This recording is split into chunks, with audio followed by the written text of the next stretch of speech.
Can you tell the difference between these two bullets just by looking at them? I can't. They're made with the exact same components, except one is a factory round and one is a hand load. And because of that, one might perform better in my rifle than the other. Let's find out why. So bullets are made of 4 simple components: the primer, the casing, the gunpowder, and the projectile. So if both of our bullets are using the same components, how can one perform better in my rifle than the other? Hey everybody, it's Nicholas Rogers with the Big Timber Watch! Coming back at you today with another fun and exciting video where we're exploring the idea that if we take the exact same components found in this awesome Hornady Precision Hunter ELDX ammunition and make hand loads with it, can we improve accuracy and group sizing with my rifle? I don't know. It just seemed like a fun video to make.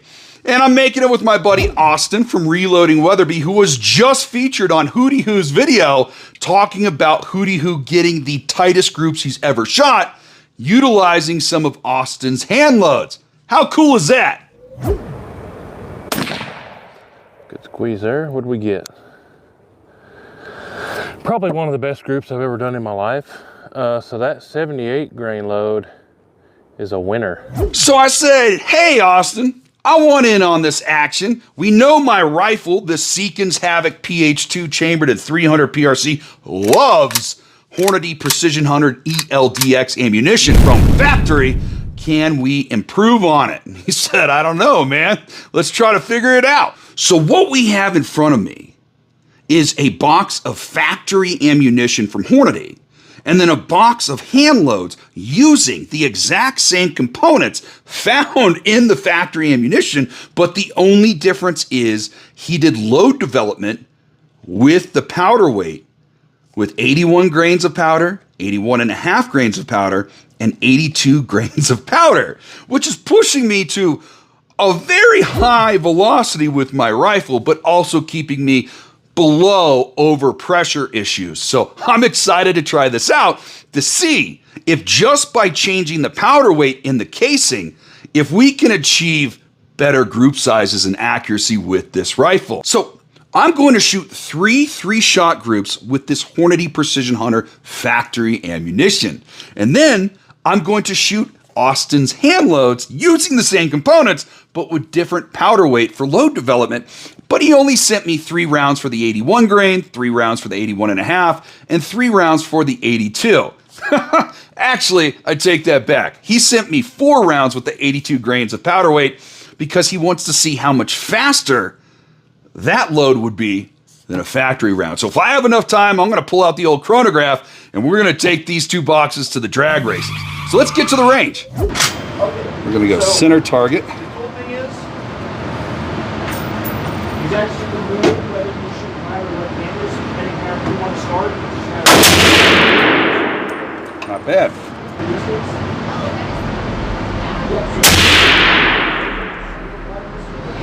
Okay.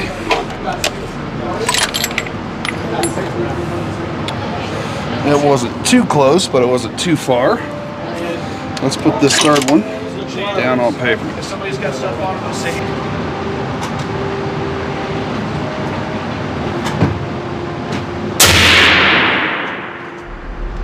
Wow. Not bad. Let's let the rifle cool and have a look. Okay. So first group, we got a 0.7 MOA. Not bad for a cold bore. And 2 quick follow-ons. I think we can tighten this up though.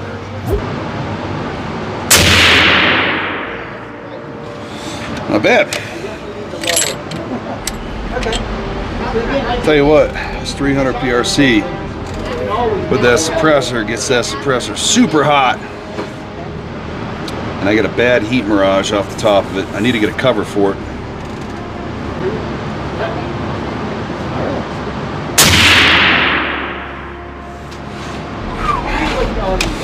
Whew. Even with the brake on that suppressor, it still gives me a little kick. Just getting a little hot.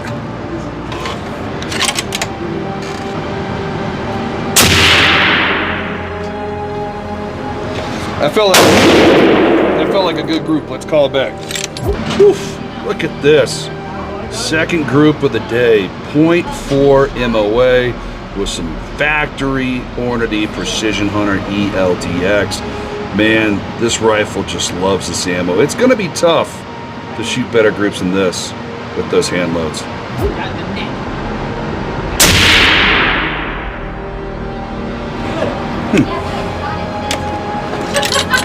That one seemed to go pretty low, but we'll see how they do.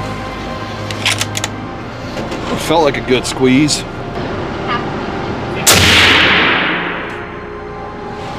That one went where it was supposed to. I don't know if we're gonna get a sub half MOA group, but it'll be a good group.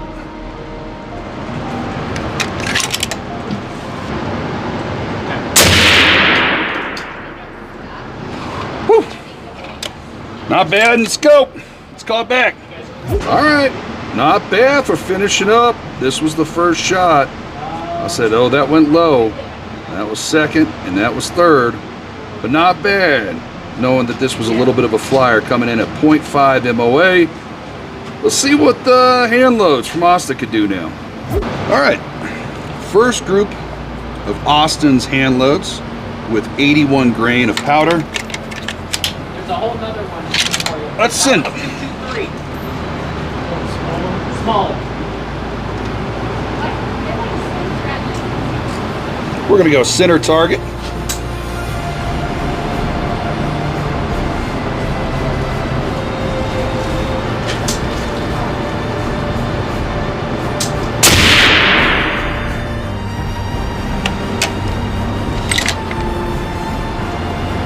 Not bad.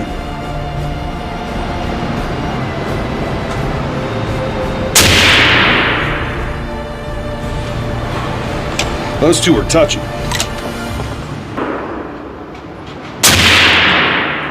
All right, let's call her back.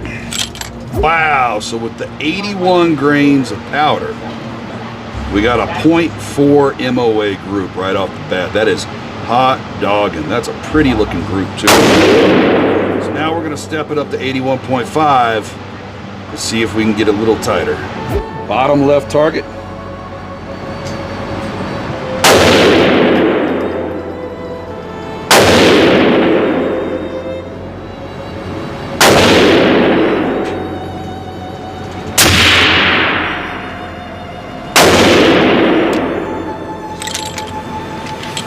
A little bit spicier in the kick, but nothing crazy.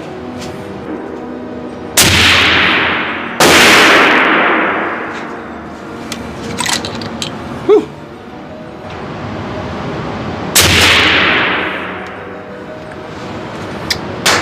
That was spicy. Let's call it back. All right, so this is the 81.5 grain load. And you can see we got a little bit of like vertical stringing going on here. I felt like I got a good squeeze with all three of these rounds. I definitely do have a little flyer over here, but it's not bad coming in at 0.59 MOA, almost 0.6. Let's go to 82 grains. We're gonna go bottom right target.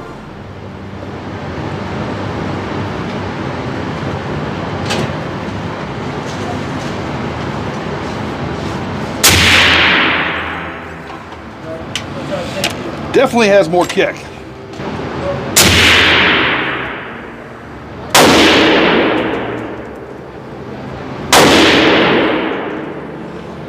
Wow, that opened up.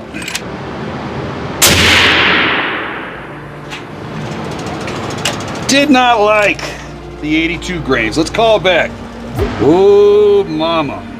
That 82 grains really opened up my group size to 1.2 MOA. Gentlemen, start your engine! First up, Factory Precision Hunter ELDX ammo. Woo. 2,888 feet per second. Wow. Which is pretty awesome because muzzle velocity that's advertised is 2,860. So now we have the 82 grains of powder. Woo! Whoa! 3,064 feet per second. Whew. Pushing a 212 grain projectile over 3,000 feet per second. That was smoking, folks. Boy, what a way to close out the day, huh? I love those drag races. And I have to say, I am always happy when I get over the advertised velocity with factory ammunition. And boy, that didn't disappoint. We got over, what, 20 feet per second more? And then when we stepped it up to 82 grains of powder, we were pushing a 212 grain ELDX down the barrel of my Seekins at 3,064 feet per second. Mind blown. That's like 300 Weatherby velocities right there. But what did we learn from this video? Well, I learned that doing the load development did affect my group sizes, but not necessarily in a positive way. I think Hornady really nailed it with this Precision Hunter ELDX ammo. I mean, what did I get? First group was a 0.7 MOA, second was a 0.4, third was a 0.5. Those are fantastic groups at 100 yards with a hunting rifle. And now granted, with Austin's Handloads with 81 grains of powder, I did shoot a nice 0.4 MOA group, but then when we stepped it up to 81.5 grains, it opened up to pretty much 0.6 MOA. And then once we stepped it up to 82 grains of powder, boy, did it open up all the way to 1.2 MOA. No bueno. So, in closing, I don't think I'm going to ask Austin to hand load these components for me anymore. Not when I could get that type of accuracy with just factory ammunition from Hornady. So, I hope you enjoyed this video as much as I enjoyed making it. And if you did, make sure to subscribe, turn on notifications, and leave a comment. Till next time, peace.